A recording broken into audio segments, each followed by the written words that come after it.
What's up guys, it's Tommy here and welcome to the FA Cup final post-match reaction and analysis video. And I was happy to see Liverpool's biggest rivals Manchester United lose the FA Cup final, but also I hate to see Man City win trophies after they already have 115 charges against them from the Premier League, and they shouldn't be anywhere near winning titles and trophies with the cheating that they are doing. But it is what it is. They are on their way to the treble, a historic treble potentially if they win the FA Cup, the Champions League final. But this is the only game I will think where I want actually Man City to win, when it's a cup final against Man United or Everton. That's the only game where I'm rooting for Man City, and I'm not gonna lie, it was really painful to see Man City win, but I was actually enjoying Man United losing a cup final because Man United already have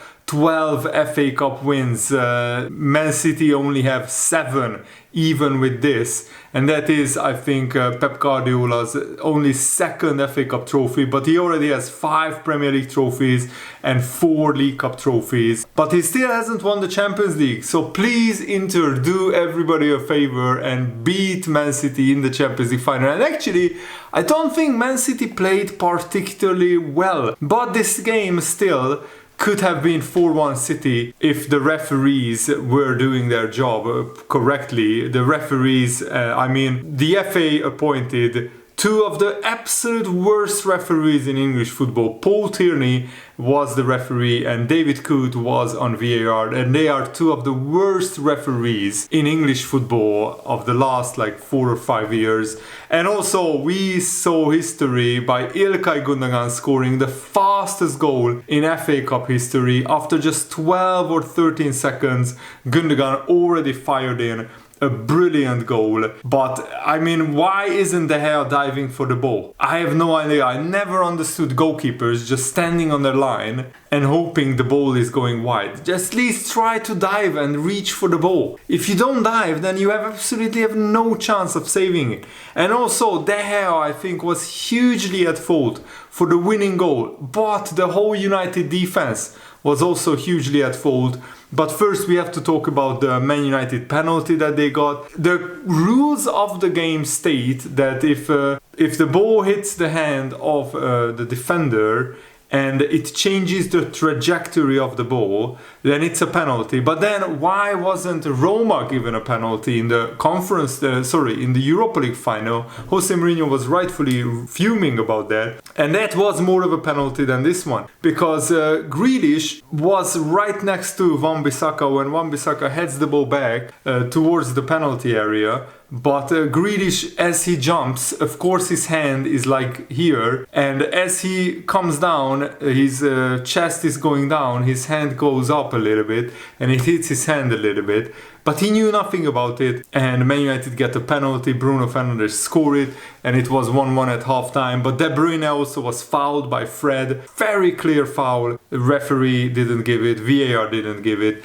and there were other contentious decisions. So Man United didn't really deserve to be level at halftime, but in the second half, the Man United played absolutely awful. Half of their players didn't look bothered. Look at Man City. What you can't take away from them is they work extra hard in each game. They are busting a gut. Guardiola is motivating them so much. And they have even midfielders like De Bruyne, Grealish, Gundogan, Bernardo Silva. They are workhorses as well as goal-scoring midfielders. And I think Liverpool should take notice, because Liverpool's midfielders are workhorses, but they hardly ever score a goal. They hardly ever even hit the target. So that's where Liverpool absolutely have to improve next season. We need more midfielders who not just arrive into the box, but who are not afraid to shoot like Jordan Henderson is, and who can hit the target and score goals. Because Ilkay Gundogan, how many important goals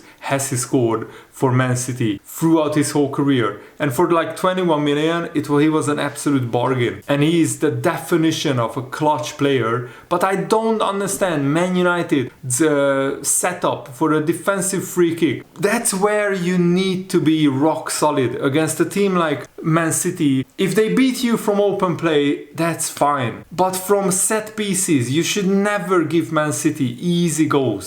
And that's exactly what Man United have done. They set up with a back five and then 3 or 4 midfielders in front of them. And there were literally like 3 Man City players on the edge of the box and no Man United players. And Kevin De Bruyne was even looking there and he was astonished. He was like, his eyebrow was raised and he was like looking, why is Man United not marking Gundogan, who just already scored against you, and you leave him completely free. And guess what? Kevin De Bruyne was on the touchline. His ball travels a good like 40 yards or 30 yards and a few seconds, and still by the time Gundogan shoots, there is no Man United player within 5 yards of Ilkay Gundogan. So even when the ball is traveling, nobody is really busting a gut to close down Gundogan and to block his shot.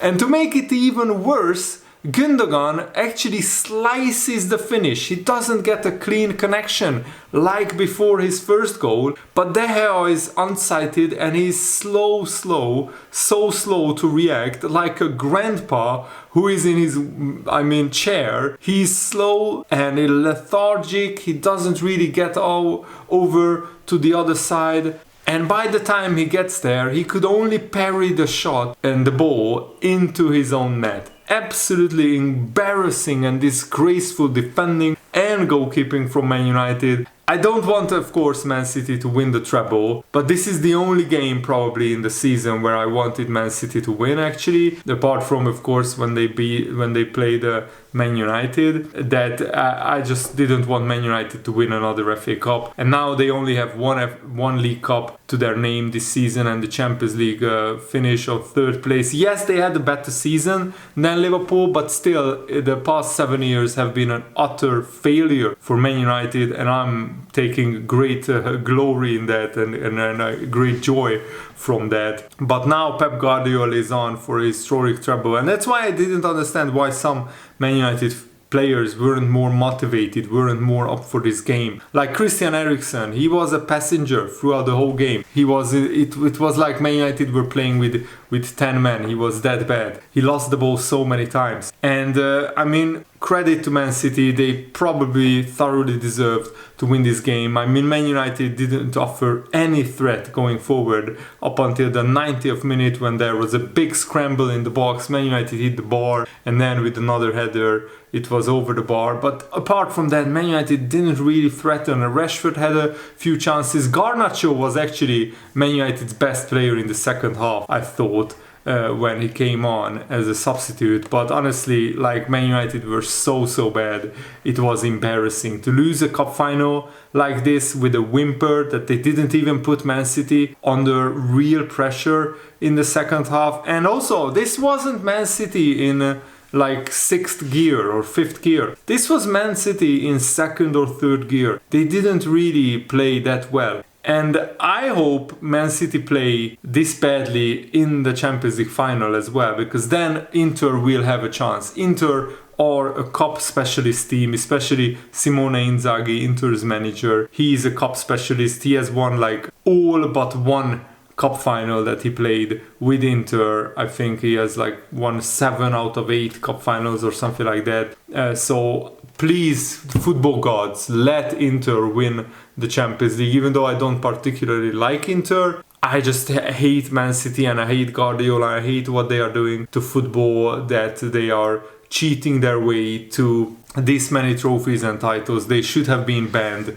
a long time ago. They should have been kicked out of Europe a long time ago. I mean, they were kicked out of Europe, but then, you know, they had so many lawyers and so many court cases that they could just get away with the punishment, the rule breaking, because it was time barred. But that's the thing, in the Premier League there is no time limit on breaching financial fair play rules. So I really hope that Man City will get rightfully punished, and they should be relegated to non-league or League 2 or something like that, because all of their trophies and titles should be stripped of them, because to break financial fair play rules that everybody else is following is absolutely scandalous. And yeah, Chelsea also have to be careful because they just spent 600 million pounds. There is absolutely no way in hell Man City's revenues are up there with the likes of Real Madrid, Barcelona, Bayern Munich, Liverpool, Man United. I mean, go abroad to a different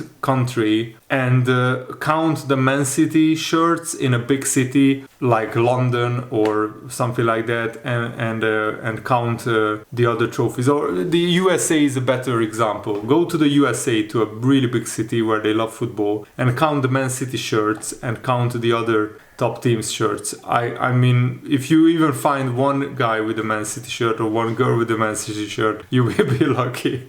So yeah, that's just my opinion. Let me know what is yours. What do you think about the FA Cup final? It wasn't a great game, but it was very entertaining in terms of the tactical battle and also the tension until the last minutes. It wasn't sure whether Man City can hold on, but I'm just happy that Man United lost another cup final. That's always a good day for a Liverpool fan. And I mean, Man City's trophies don't really count because they are cheating, and that's how I see it, honestly. Let me know how do you see it in the comments below. Thanks for watching, hope you enjoyed this. Have a nice day, see you later, goodbye.